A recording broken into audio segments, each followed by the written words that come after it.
We know that the Australian construction industry is huge. 8% of GDP, $150 billion, and it's only growing. But we also know that the industry is slow to innovate and that it's inefficient. Labour-based construction productivity doesn't grow at anywhere near the same rate as the manufacturing industry. The real story behind the difference is this.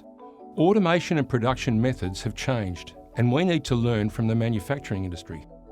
More and more, the work that used to be done on-site is being manufactured off-site, but it also means uptake of ever-improving digital technologies and updates to old and tired on-site processes. What's emerged is a whole new set of principles for improving the delivery of construction projects. Countries overseas are already emulating these modern methods.